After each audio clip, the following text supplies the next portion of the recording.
What's up, everybody? Welcome to another episode of China Update, where I try and help you guys keep on top of the world's number 2 economy.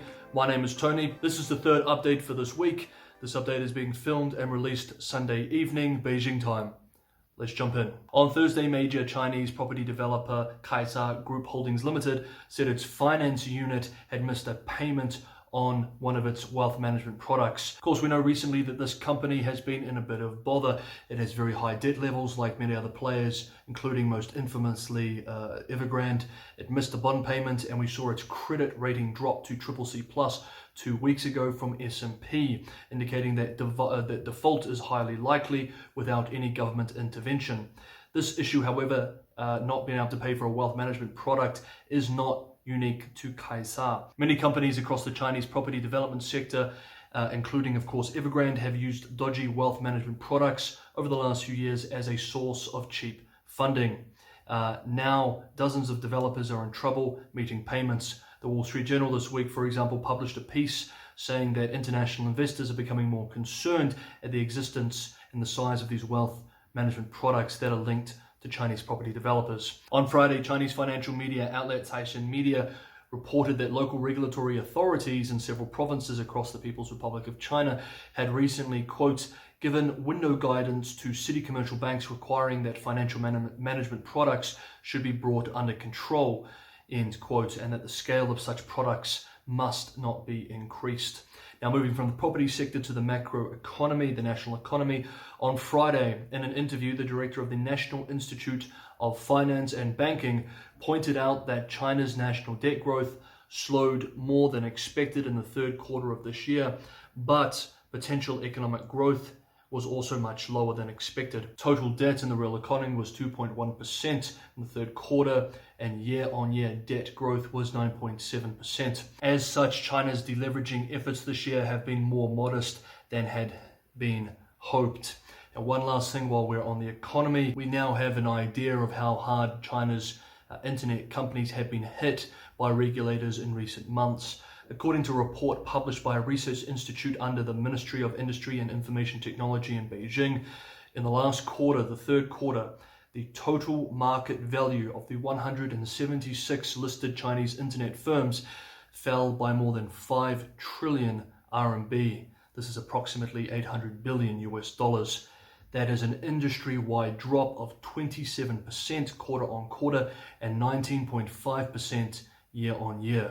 China's power crisis continues this week. While the situation has eased somewhat, some parts of the country are still facing severe oil and diesel shortages as China moves into winter. At the beginning of this week, the powerful National Development and Reform Commission announced that it was coordinating with China's giant oil and gas companies PetroChina Co. and Sinopec to release their massive fuel reserves to increase oil and diesel supply. This crisis is not just hitting consumers, but producers too. 3 of China's biggest power generating companies lost billions of RMB last month due to state-imposed price controls. Soaring coal prices, which represent the biggest input for electricity production in China, and the resulting higher costs could not be passed on to consumers by these companies because of the price controls imposed by central and local governments. This led to many power companies throttling their power output to reduce losses. It also means that consumers are less likely to ration electricity as there isn't a market or price incentive for them to do so. According to a report published this week by CITIC Securities, the average price paid by power generators for thermal coal, the main fuel used to produce electricity in China, was 109% higher in the third quarter than in the same period last year, and 32% higher than the second quarter of this year. This recent COVID Delta outbreak, which we're going to touch on shortly, has also thrown a spanner into the works. With coal regions experiencing outbreaks, they've had to cut back on production, but imports have been hit too. For example, Mongolian coal producer South Gobi Resources Limited has been forced to suspend mining of its coal operations because Beijing closed the border to its consumers in China. Now, this is an ongoing crisis, one of several crises that China is facing at the moment, frankly, which will have major effects on Chinese production and international supply chains.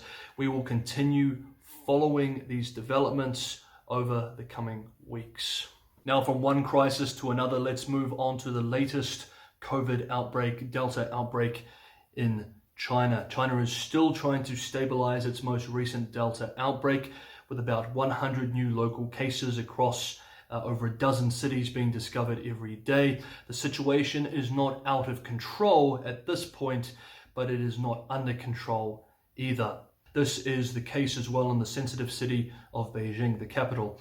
In Beijing, some museums, cinemas, parks, and libraries have halted operations.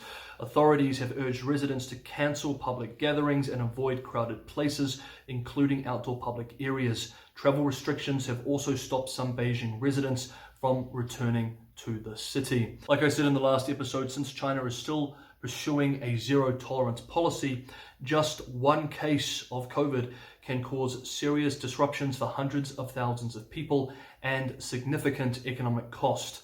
If this outbreak is not brought under control, Beijing must decide whether to implement larger-scale lockdowns or move towards managed opening up. Both would be very big deals for the country, its people, and the economy.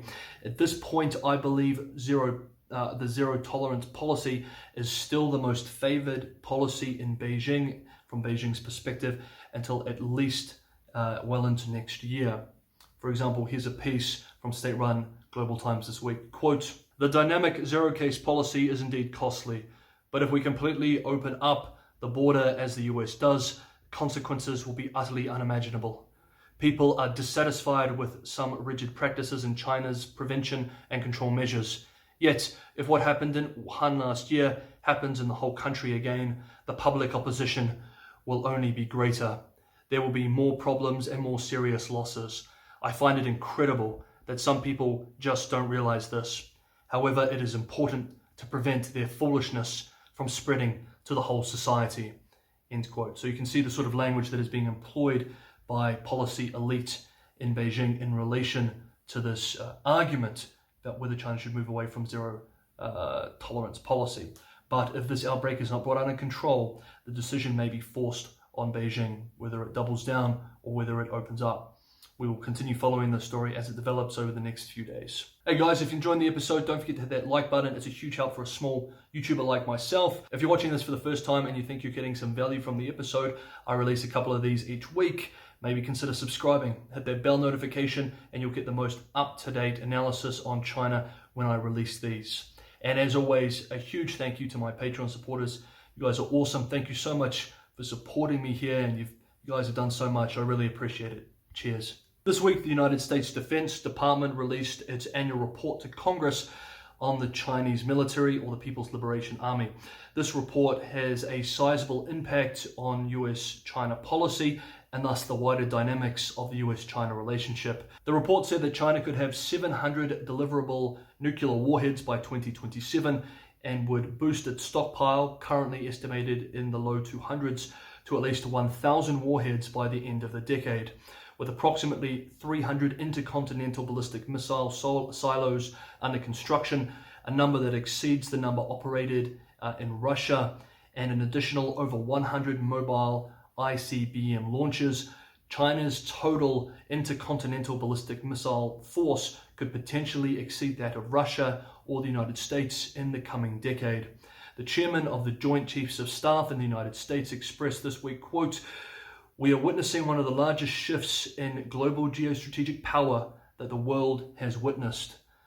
End quote. The Pentagon report also found that the People's Liberation Army is, quote, "developing the capabilities to conduct joint long-range precision strikes across domains and increasingly sophisticated space, counterspace, and cyber capabilities." End quote. Beijing-based Renmin University's Chongyang Institute published a report this week titled, quote, "Global Ambition, Opportunities and Challenges for China to Promote the Reform of the International Discourse System." End quote. Specifically in the report, it wants to, quote, "dismantle the current Western discourse hegemony," end quote, and increase China's, quote, "international discourse power," end quote.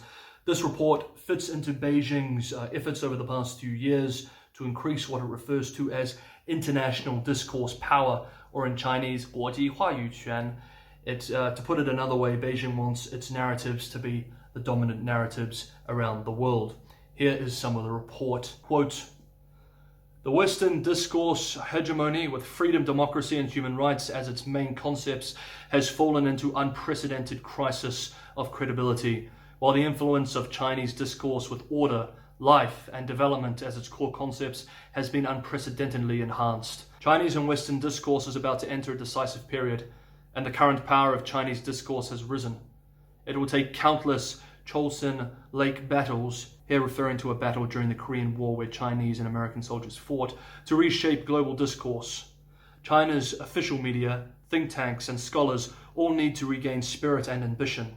The piece concludes with, quote, "Therefore, Chinese intellectuals, think tanks and media should aim high, think about their own tasks and missions in the new era from the perspective of the global game of major powers, and ultimately contribute to the great rejuvenation of the Chinese race." End quote. Hey guys, that is this episode, the third of the week. I hope you guys enjoyed it. Throw your comments below. I always love hearing from you. Until next time, I hope you're keeping safe and keeping sane. See you next time on China Update.